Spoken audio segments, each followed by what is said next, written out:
Today we are sitting in a library and we have the pleasure of speaking with Reverend Johnathan Stanley here in Virginia Beach, Virginia. Reverend, thank you so much for joining us on our 50-state tour here. Thank you so much for having me. It's such an honor.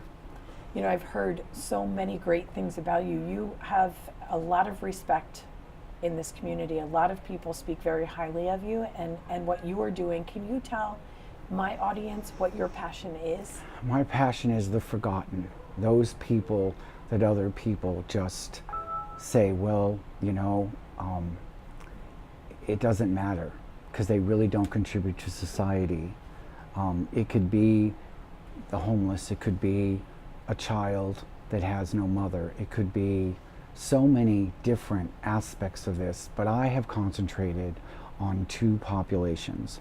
The two that I've concentrated on are those who are elderly, they've been displaced, that are 62 and older, and then children and families who have cancer that are struggling to be able to make their bills and trying to actually just make it through because the insurance doesn't pay for stuff or whatever. And so we do these big fundraisers to help them so that they know somebody cares about them. Everything we do is about an act of kindness to change a heart forever. You know, where did this passion for the forgotten and for kindness really, where did this begin for you? A long time ago, when I was a boy, my mother and my father were both immigrants from other countries. And my mother, she tried to teach me the best she could with a limited education, and my father did the same thing. But one of the things they always did was he would always bring like a craft of wine over to the next door neighbor's house. My mother would do something for someone who was down the street, an elderly person. My parents were very, very giving people, even though they had a lot of issues because of them coming from other countries. So when they were teaching me things, I learned by watching them how they did stuff. And I remember I told a story which is really funny. This bird, and I'll always remember this little bird, it sounds so crazy, but it fell out of our tree with these big evergreen trees. And it fell out of the tree. And my mother, I saw it and I said, the bird, I always remember this. My mom went with me and she said to me, she said, we'll take care of it. And we got an eyedropper and we took care of this little bird. And she was like, now we have to be very careful because that bird, what's going to happen is the mother's watching, so we have to be careful how we do this. And I watched how when we fed the little bird and got the bird's strength back, that literally what happened was the mother came from the tree and picked up the bird. And I was like, wow, that is so cool. And I watched how one act of kindness went into another act of kindness. And then what happened was my dad and mom were different ages. My mom was 30 and my dad was 67. And what happened was at that time, my dad died of cancer when I was actually in high school. And I took care of him. Instead of doing the other things that all the other kids did, I took care of my dad. And he died in our room, in our living room. And I remember the feeling that I had knowing that I took care of him and knowing that he wasn't put in some place isolated, but even though it took everything I had to do that. And then my mother died several years after that. And I watched how that changed me inside.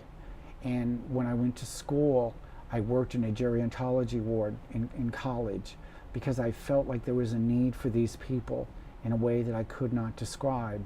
And I felt like they were forgotten, they were ghosts, that people felt like they lived their lives and that there really wasn't anything left for them to give. So I really started concentrating on working with them more and developing relationships with these people.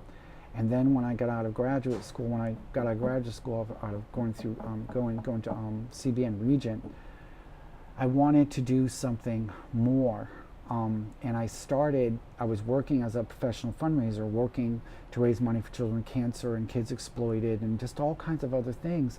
But my passion was the elderly. So I connected up with a nursing home over in Riverside, and we started doing one-on-ones, and I started realizing on their birthdays that they didn't have anything special, so I started these birthday bags, these can't help bags. And now we do literally thousands of these all over the community to just say that we care. It's not gonna do anything to make them like, it's not gonna change the world, but hard candy, some tissues and lotion, a game, puzzle book, just things to say, a birthday card, something, a snack, something to say, you're not forgotten. Happy birthday, I love you. It makes a difference. And going to visit the people on a regular basis, doing watermelon socials, and at Christmas time, giving them the things that they really want. Not just a pair of slippers or something, but something that's very, very special to them because they're human beings. And I feel like everybody has the right to dignity. Everybody has that right. And everybody has that right to be treated with some type of respect. So here's the thing, you took your passion, and I can hear how all of these experiences in your life, as well as then how your training has come together for you to be able to really live your purpose is what you're doing, and just have this passion in your life every day. Yeah. But how did you transition into that, and what kind of hesitations or challenges, if any, did you have doing that? Wow. I was working a full-time job, so my degree is in pastoral counseling, and I had the opportunity to actually do full-time pastoral counseling, and I decided not to. I decided to do some on the side, but I decided to do fundraising just so I could get a paycheck and I could build up and I could do what I needed to do. And I was doing this part-time, but then my boss, after many years of being at the company, because I was one of the top people, and really I was going to take over the sales. I was going to run the whole sales thing because that's what his goal was for me.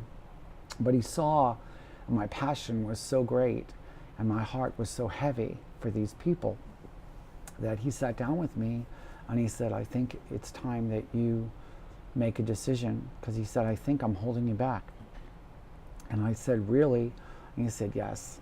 And he says, I think you should go after your passion full force. Well, the first year when I did it full time, I did like $30,000. I didn't do a lot of money. But now, over many years, we have over 700 partners. And we've grown. And we're not just in Virginia, but we're in North Carolina and we're in Florida. And we do all these things, these acts of kindness through the bags, through the Can't Help Bag program. And we do dinners at times for people and special things. But again, it all comes down to putting compassion to action, breaking down walls, building bridges, these relationships. That's why it's called the Compassion Advocacy Network. We're teaching people how to love. We're showing them that we're a voice for those who have no voice. And then the network is bringing people together to care. And together, it's a winning combination. If you didn't have this gift for fundraising, though, you wouldn't be able to live this purpose, right? No. I mean, that's a gift, because I can tell you I'm not great at that. I'm just not. So to be able to be organized and get 700 people involved is amazing. What do you think you've learned about yourself through all of this? I've learned that I can do anything that I really put my mind to, that if I focus, in the beginning it was really, really hard, and at times it gets really, really hard, but my purpose drives me, because I know that, when I tell people, I do this with the elderly, people give me money like all the time. Like I went into a restaurant and we eat there once in a while, and a lady, I said, could you, because 27 cents a day or $100 a year will help us do what we do. And I told her what I do, and she knows me but doesn't know me. And she came out when I was eating my meal, and she slipped a check to me, and I said, thank you so much. Well, I thought it was for $100. It was actually for $400. And when people see my passion, because they tell me I am the passion in Compassion Advocacy Network, they just automatically give and help me, and whatever I need. I have so many resources, and I'm so blessed to help these people because they see what I do is real. that I really care about these people, to the point where I sacrifice my own needs to make sure that they're taken care of. We feed every month approximately, I'm going to say now, about 300 to 350 of elderly people. Before we were doing more feeding, but we pretty much just let our partners do that rather than us getting involved, because we're really focusing on our elderly. And we have one particular community that's in Norfolk. The people are really hurting very badly. And I'm in the process of getting furniture. These people were once homeless. A lot of them are homeless. The city gave them vouchers. We're in the process of getting them dentures and eyeglasses and hearing aids and furniture. We did a thing with ADT called ED Cares, and we got them over $5,000 worth of groceries. You know, this one lady, I remember, she bawled out. She ended up just crying out so hard. I've never seen someone cry so hard over a thing of coffee. She was so happy because she got a thing of coffee. She hadn't had coffee in so long. She never thought she'd have coffee again, because these are independent living. And this is the kind of people that we deal with. Besides the nursing homes, we can deal with somebody who's an elderly vet. We can deal with, as long as they're elderly, as long as they're someone that that is in their years and they've lived. Because so many people, I love children, and I love what other people are doing, and we help inspire them. And I've probably inspired people to start their own charities with some of the things I've done. But my heart really is the elderly. How has your life become enriched from creating the Compassion Advocacy Network? Wow. Well, I told you about that young man, but But you didn't. But I didn't. Okay. This young man that we took in, that was actually going to high school at the time, he actually had been evicted by his mother. We took him into our home, and we really literally turned our whole lives upside down to make sure he graduated. He learned how to drive, his bank account, everything. We did everything to teach him the right things. And now he's going to be an ER doctor. He's actually faculty of EVMS. He's in his junior year. I'm really proud of him. Dean's List. He is absolutely amazing. He's one of many that we've been able to enrich their lives. I see the other charities that I've mentored and helped, like Shining Light Homes Ministries with Patty Johnson. She is trying to get a maternity house, and I've been working with her by getting supplies and stuff for her single mothers and doing Christmas things and all kinds of stuff. I have amazing groups like Future Billionaires with Courtney Zavisa and Steven Zavisa. I have people that I would have never had the opportunity to form relationships with, but also they've impacted my life, because as I'm teaching others to love, they're teaching me how to love as well. They're teaching me what it is to really love. And love is an action. It's not just a word. And I think a lot of people, they look and they say, you know, I love you, but anybody can say it. It's how you show it. And I think that's one of the things that we've been trying to teach the people in our community and the world, is that everybody needs love. Everybody needs someone to say, I care about you. So what advice would you give my audience about pursuing their passions? Count the cost first. Make sure that whatever you're going to do, that you count that cost, that you realize that this is a commitment, and this is a long-term commitment. It's not something that you're going to pick up and say, it's not a hobby. What this is your passion, then you want to go for it full force, and you want to give everything you have. It means giving every cent you have in your savings. If it means mortgaging your home, if it means whatever it means, if this is really your passion and you feel driven, then do whatever it takes to make it happen. And when you do that, even though in the beginning you'll feel like, wow, I can't believe I did this, when you start to see the fruit of the labor, when you start to see people's lives being changed because of your passion, you will stand back and go, wow, this is what it's all about. This is what it's all about. And you'll be so blessed, because I am so happy that I did what I did.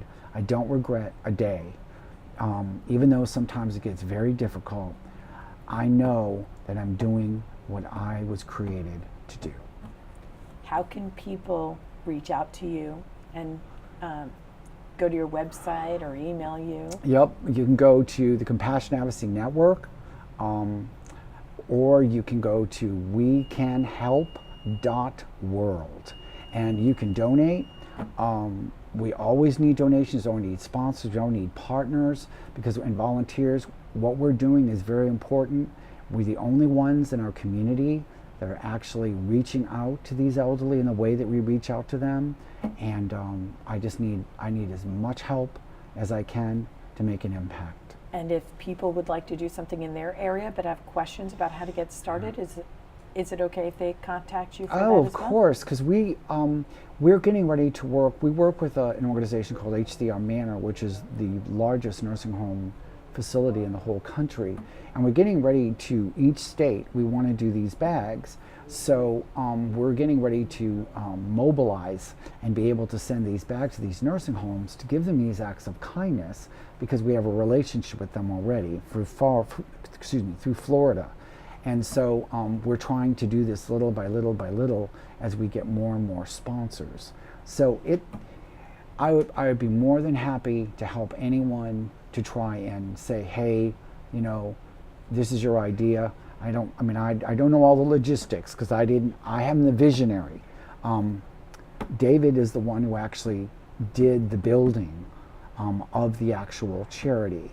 And Marie is the one who she's the one who does all of the educational and all of the programming thing. And Kathy is the one who develops the community with all of the fundraisers and all of the outreach. And I'm not having my advisory board. So it's not me. These are all the things you've created, though. Right. They're things that we've done. Over time. We have done. It started out with 2. Now we have about 12 that are part of the organization. Volunteers, we have a lot of volunteers, but it started out with just 2, and it built and it built and it built.